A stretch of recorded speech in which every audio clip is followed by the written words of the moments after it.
Do you want to start a thriving real estate career, but don't know where and how to start?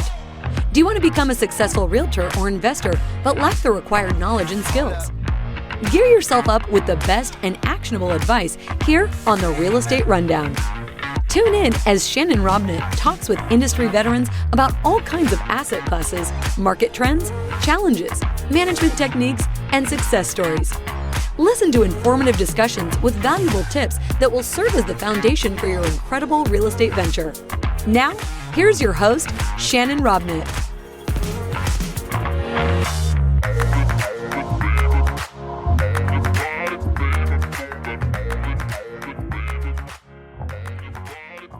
Hey everybody, welcome back to the Real Estate Rundown, guys. I am super excited this week to be with a guy that I can call a friend of mine. I've gotten to know him over the last couple of weeks, and I got to tell you, this guy's a gem.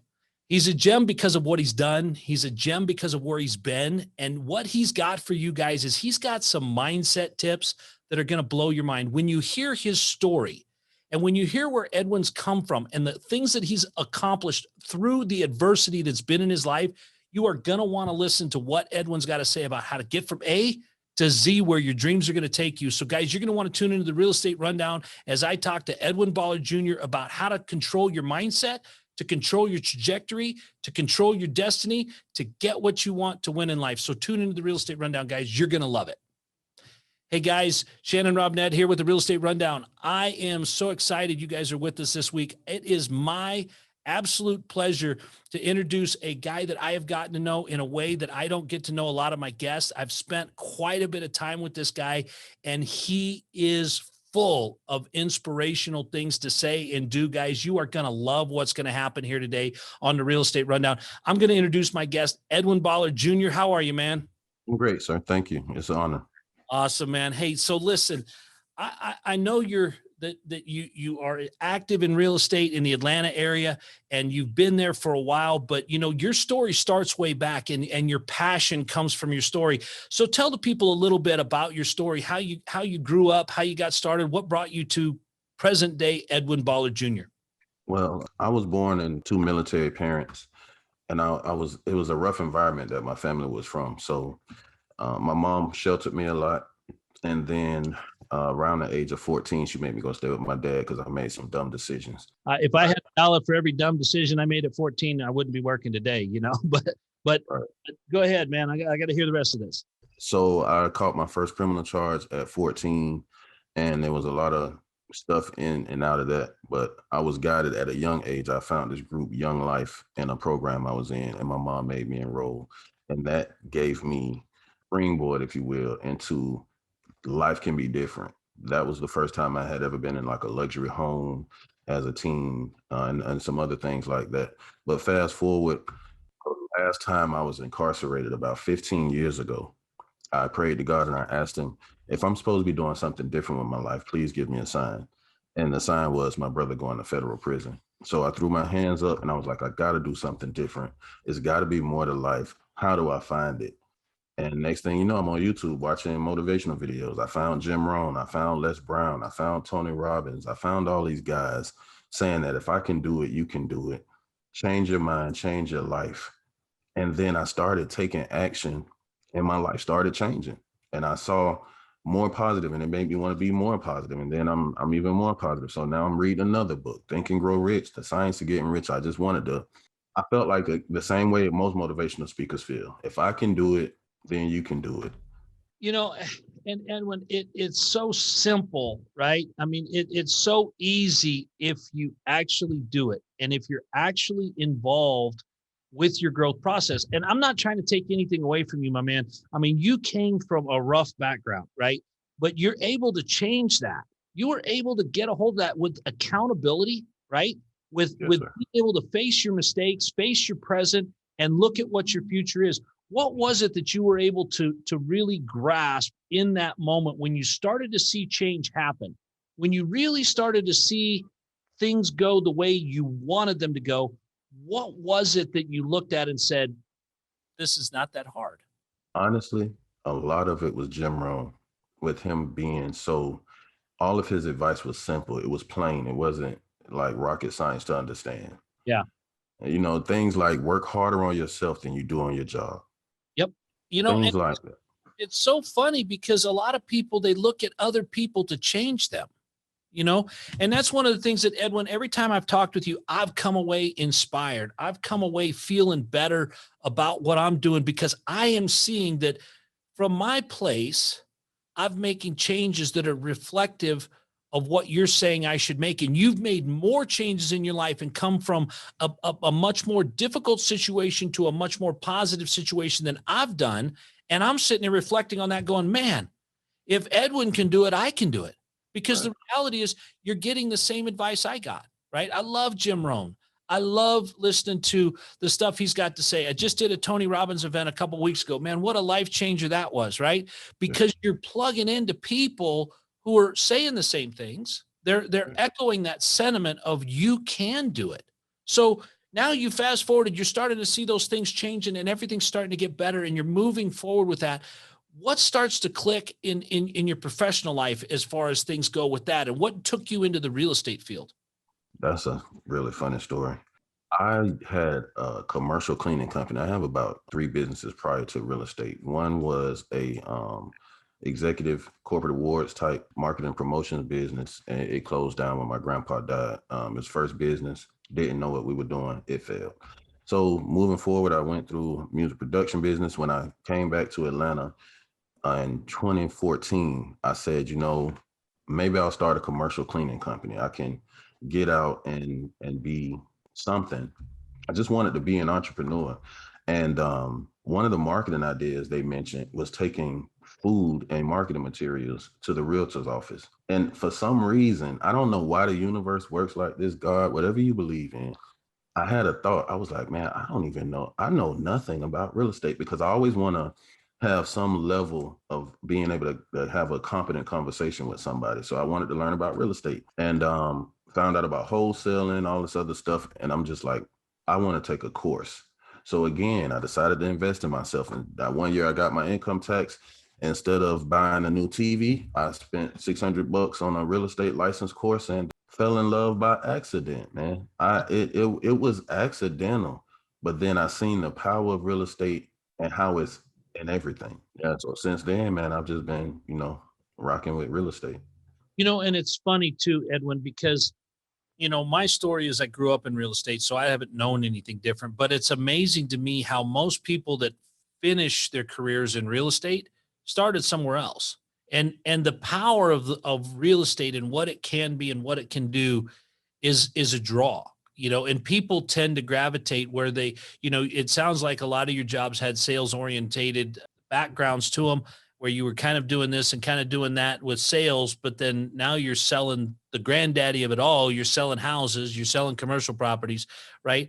What was it when you were doing your first real estate deal from that time you were in the office looking at it going, man, I think maybe I could do real estate till the time you were done with your first real estate deal? What was the thing you took away from it that you said, man, this is what real estate is going to require from me? Got beat up, man. First couple of deals fell through, you know, and I had already counted the money. And You know, I'm laughing, Edwin, because this is everybody's story, right? Everybody thinks real estate is so easy, right? it is definitely not for the faint of heart. I don't mean to interrupt, but it's funny because I hear this story again and again. And so it's just, but you've stuck with it, right? Yes, sir. So after you I'll got be- beat up and after you counted the money that didn't come in, what'd you do? I went back and I educated myself even more. I took back to going back to the things that I learned from mindset, Jim Rohn and whatnot, and realized that I'm the average of the 5 people that I spend the most time around. So I tried to change my network. I started volunteering to do work for other agents. I started immersing myself in podcasts and information and just really wanting to learn how to master my craft. You know, it's funny. I'm starting to see a theme here, Edwin. I've been told often I'm not the sharpest knife in the drawer, but I'm starting to see a theme with you. When you run into a problem, you educate yourself. You run into another solution you can't figure out, or another problem you can't figure out, you educate yourself till you get the knowledge to attack it from a different angle and solve the problem. And you know, that's the thing that I think most people don't associate with realtors is you're solving problems. People want to sell a house, people want to buy a house, and you're solving that problem. Yes, sir. But that's only got you so far. That's got you to the present, right? That's been a 4-year journey doing that, right? You've been in real Yes. estate for 4 years. What is your new problem? What are you trying to solve now? And how does that tie in with your past? So believe it or not, here we go with this universe God thing. Whatever you choose to believe in, there's something out there. I had a thought. It was almost like a vision or a dream. I don't know if you've ever had something just come into your thought process like that. And it was like, what if we could build some apartments like the projects you used to live in when you were 14? But if you can change them, maybe you can change people because you relate to them. But what if instead of doing like Section 8 and they have to go to work and do all of this type of stuff, volunteer, we made a program, a personal development program that went along with the subsidy to kind of twist some arms into personal development. And maybe they might like it, and hopefully it could work. So I just came up with an idea. It's pretty far-fetched, kind of maybe, but I have a vision of building communities and having a personal development program go along with that, because I've seen developers come in and build new buildings, and then Ned the wino is taking a key on the side of the building, like it's not changing the people. You can build nice fancy buildings, but that doesn't necessarily affect the community. And because I come from that environment, I just wanted to make a change. So that is the problem that I'm trying to solve right now. So help me to understand this. You want to take and create apartment. You want to turn buildings into communities, and you want to take those communities and you want to make financially knowledgeable people out of the residents of those communities. Is that what I'm hearing you say? Yes, sir. But not only financially, but something deeper than that, because we all know money is not the fix for everything, but just for people to be able to find more of themselves, whatever it takes for somebody to become their best version of themselves is what that is. But it starts with financial, because you have to fill those basic human needs, and it takes money to do that. And I got to tell you, Edwin, that would have to be a vision. That's not a thought process. That's too evolved to be a thought process. I have thought processes all the time. My thought process right now is I'm hungry, right? I'm Me going to too. solve, but well, at least we're on the same wavelength there. But that thought process ends with a very short, small thing. This is not a small thing. So Edwin, you're really saying that you want to build a community. You want to build a building that houses people, that creates community, that creates change. Absolutely. That's the end result, man. I want to change the world. That is amazing. I mean, that is amazing. And that comes from where? Feeling better about myself, because like I say, I got off to a rough start and I made it out, and a lot of people, a lot of my friends and family members didn't. So I just wanted to see if I can do it, then I know that maybe I can teach somebody else to do it, which is why I'm so intense on education. And it's funny, Edwin, I can see the passion in you right now. I can see the emotion that's right behind your eyes about what you feel. And that's the kind of intensity that changes the world, my friend. That's the kind of intensity that makes things happen, where there appears to be no way you create one. Yes, sir. And that's the reality of the thing that I've experienced by spending some time with you over the last couple of months, is the intensity of you as an entrepreneur in this vein. I have no doubt. I have no doubt that this is going to come to fruition. I have no doubt that I'm gonna watch this happen in your life. Hopefully, I'm going to be able to participate with you as well, because I'm loving the vision, and I see where you have such an intensity that it's not a thought. It's not a thought. It has to come from somewhere deeper than a thought. So your goal is to group some investors together that want an ROI, which is not necessarily a return on investment, but it's a return on the investment in people, the investment in something bigger than that, right? Absolutely. It's seeing that you're getting the return, not just in money, but you're getting the return in changed communities. Absolutely. Now we hear all this kind of stuff on TV, and I'm not going to make this political at all, but we hear all this stuff about the Democrats are going to do this and Republicans are do that and government's going to do this. What I hear you saying is that you believe the easiest, most effective way to change a community is from the inside out, with the people in it to become educated about who they are and who they can be. Is that what I hear you saying? Absolutely. One by one. One That's by not one, man. politically motivated at all. That's not Democrat, Republican. That's not anything. That's just love for your man, your fellow man. That is absolutely true, sir. That's amazing, man. And so, guys, you can understand why I stand here looking at this gentleman and the vision that he has, and I'm amazed, right? I can't wait to see how this unfolds.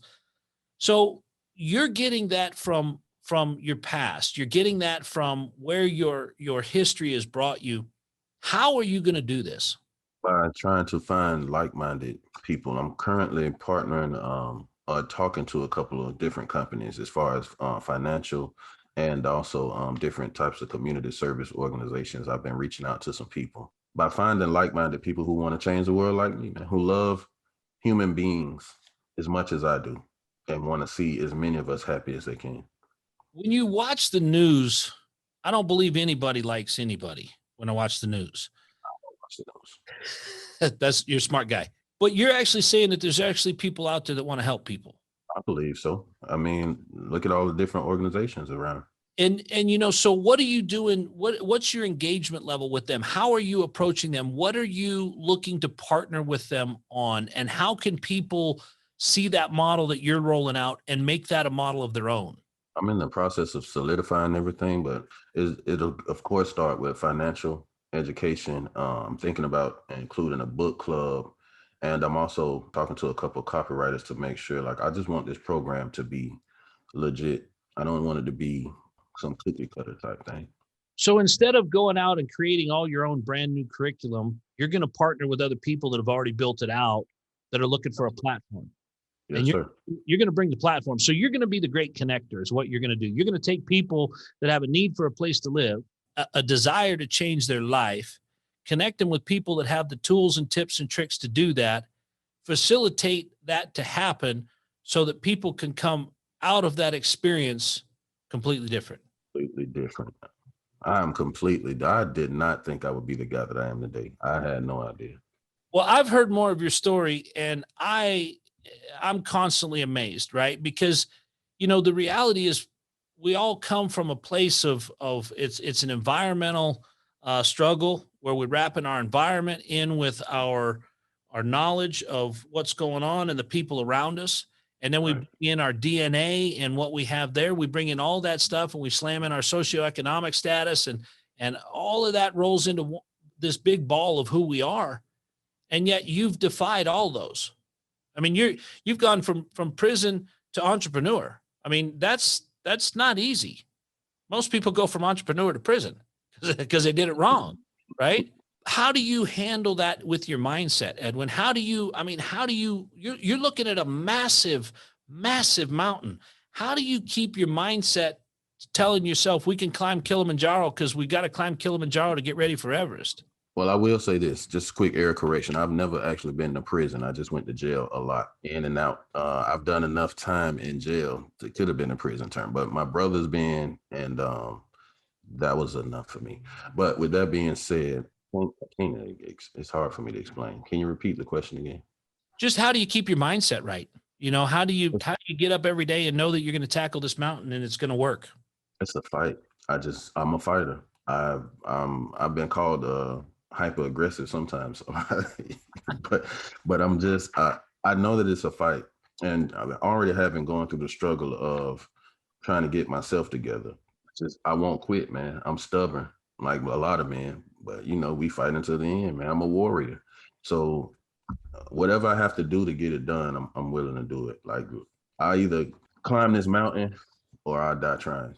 That's my mindset. So when you look at the 20-year-old Edwin and Edwin now, you're still a fighter. Yes, sir. You're fighting for a cause. What's different inside of you? I have more empathy for people. I have a greater understanding of what the world really is about. Honestly, not to get too religious or anything, feel like God touched my heart. And I don't know, I saw the world different. Compassion. I'm extremely compassionate and empathetic towards any human being because I'm a human and I know how I've been through my struggles. And I don't know what anybody's been through in their lives, but I know that if you continue to fight, it'll get better. And it's funny because I hear your whole story, and your whole story, fast forward from when you decided to make that change went from self-centered to other-centered. It went from self-gratification to self-improvement. It went from Edwin doing what Edwin did at the cost to other people to what can Edwin do to improve other people? How can Edwin make it something that others can benefit from his work? Right. I guess this in summation from instead of me being served, serving others. Like I'm completely dedicated to being a servant. That's amazing, because we live in a world that doesn't honor that. We live in a world that doesn't glorify that. We live in a world that's take, and you've divided yourself away from that world and said, I'm going to be different and I'm going to do it in a way that's going to change the world. That's not a statement I've heard. I've not heard that from anybody in 3 years. I'm going to change the world. I've not heard that in 3 years. And for you to say it with such confidence, I know that your mindset is locked in behind that, because people can say everything they want. Oh man, I'm going to do this. I've heard you say it more than once. And every time I get more and more convinced that you are going to change the world. So I want to ask you a couple more follow-up questions, because this is getting into stuff that I just love, because I know that anybody can do anything. You're proof of it. I'm proof of it. I didn't graduate high school with great grades. I didn't go to college. I had some mentorship opportunities with people, my father and my mother, but I was able to do things based on people believing in me. That's not your story. You didn't have people that believed in you all the time. How are you keeping your mindset from letting those thoughts creep in and beat you up? So about 3 years ago, I came across Hal Elrod's book, The Miracle Morning. It was quite impressive. So I started doing those things, the silence, sitting in silence in the morning, doing affirmations, visualizing the life that I wanted to live in, the world that I wanted to see myself living in and see my kids living in, exercising, getting the physical, to get everything together and get that mental stress off, reading more and more. And then the last one of the savers is scribing. So I use my journal a lot. And that was something I got from Jam too. So and I won't say that every day. It's still a struggle, but I have the tools available, So what I hear you saying, and I want to reiterate it back to you to make sure that I'm saying it right. What you're doing is you're creating habits that set you up for success before you walk out your front door. Absolutely. How we start our day is how we end it. So when you walk out the front door and get hit in the head with a frying pan, you've already had a good part of the day. You've had that time for yourself. Your mind is focused and you're able to walk past that and keep going. Yes, sir. And Go and grab the ice. You don't think this stuff is weeby-jeeby. You don't think that this things you tell yourself, these edifications, you don't think that that's all just in your head? Or do you think it's all in your head and that's the point? I used to, but yes, it's yes and yes. I used to think it was all in my head, but then I figured out that it is all in my head. So, but everything that we think we can bring into fruition into this part of our lives. I mean, if you look around, everything that we look at was a thought before it became real. And just real quick, another one of the things that helped me keep inspiration is a few years, I watched the movie Gandhi. And I didn't know a lot about Gandhi. I'd heard the name, but when I saw how dedicated he was, how much suffering he put himself through for his country, for a better way to be treated. The sacrifice was amazing. Like he was completely impressive. I'm trying to not be Gandhi, but close, man. Yeah. Well, and that's where, I know that my mindset, dictates where I'm going to go. Right. I mean, my attitude dictates my altitude. Right. Yeah. And that's a little bit of a play on pilot stuff, because that's, they call it the attitude indicator in your airplane. Your attitude indicator, if it's pointing to the ground, you're going to go to the ground. If the attitude indicator is pointing to the sky, you're going to go to the sky. And that's true in life. If your altitude is not where you want it to be, you need to look at your attitude. And if your attitude is right, it doesn't matter your altitude, because you're enjoying yourself. And we all want to be around the positive person. We all want to be around the guy that's going to be uplifting and say nice things about us, rather than wonder why'd you dress like that? What are you wearing that for? Man, what's wrong with you? but we all have that person in our life, and we need to look at it like you did and like I do, and look at it and go, I'm the sum of the 5 people around me. Are they all positive? Are they all feeding me, or are they taking away from me? Absolutely. You know, Edwin, you've got an incredible story. You've got an incredible drive. You've got an incredible vision. How can people take what they feel is their handicap, how they feel the thing, life hasn't been fair, or life hurt me, or I'm disadvantaged in this way? Because I haven't heard you say any of those things. How do you take that? How do people take that and make that their fuel? Number one, I would say, I can't remember who quoted these words, but everybody knows that, especially as entrepreneurs, it's not what happens to you. What are you going to do about it? Yeah. You have a choice in that moment. Like when I walk out the door and somebody hit me with that frying pan, I can focus on the problem, or I can become solution oriented. So some people will just be like, man, who hit me with this frying pan? Where did it come from? What kind of pan was that? Oh my God, I got a knot on my head. And my first thought after I get hit with the pan, like, man, that really hurt. Let's go get some ice. Where's the ice? Right. Solutions.